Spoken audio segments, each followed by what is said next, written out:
My name's Christopher Riddle, and I was shot in the head.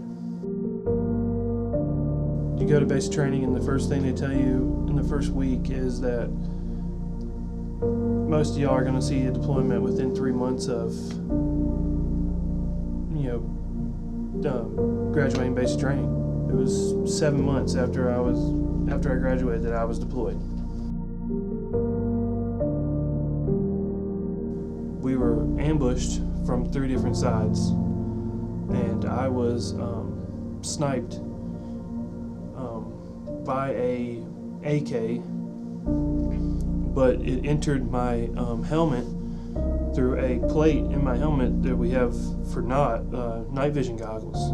There's a little screw in it that holds the plate on it, and the bullet went in through that screw, and it pushed the screw through the helmet, through that plate, and the bullet just followed the screw, entered my head right there in my head, and basically kind of followed that kind of path through my head, but I guess when it took some of the brain matter with it, it entered out back here on this side, so it didn't even go straight through the same point and out the same point. It kind of came out the side. After I was shot, I continued to fire for about 30 minutes before I blacked out. There was blood and stuff just pouring out of my helmet, and I had brain matter and parts of my skull just everywhere in my helmet, just hanging out everywhere.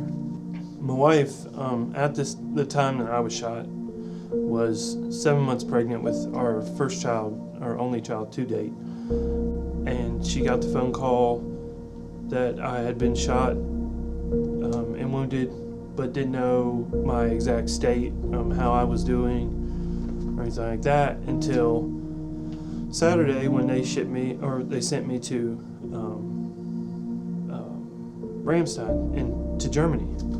I was basically dying. I coded 4 times between Kandahar and Germany. All of this is kind of ironic because I had a living will, which means do not resuscitate or anything like that. So if I had that on me, I wouldn't be here today, because they consider that if you code, they just consider you just let them go. My injury happened on a Friday, and I was in the States by Monday. I was in ICU for about 3 weeks. I had to learn how to walk again, to talk. I was talking, but it was very slurred.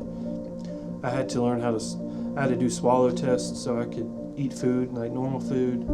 The rest of the period of ICU, I just went through like a hate period. I was mad. I didn't want to be there. I was mad at God. I was mad at everything. I was really just mad at God. I kept saying, why do this to me? I thought my life was good before.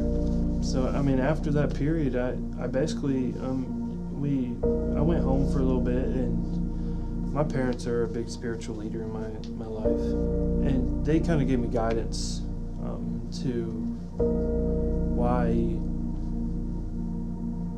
God does this. It's not, a lot of people ask, why does God do it to people that he loves? Why can God put someone through that much pain if he loves you? Well, it's not, it's bigger than that. It's hard to explain, but God has a purpose, and sometimes, you have to go through the pain and the suffering to ultimately get closer to him. I'm closer to God now than I was before.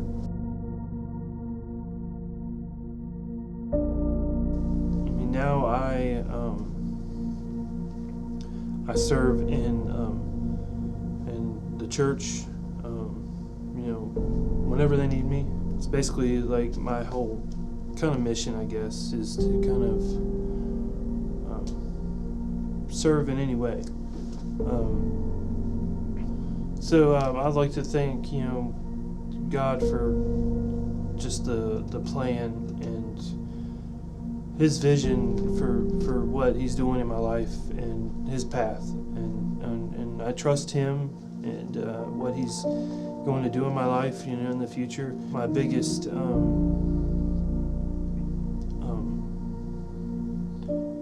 thing, to say, I guess, is just trust God in what He wants, you to do. It might not sound like it's something you're willing to do, but He's got better plans for you, bigger, than you can fathom. Something traumatic, I hope this video, helps you, understand that, God still does love you, and He'll never give up on you.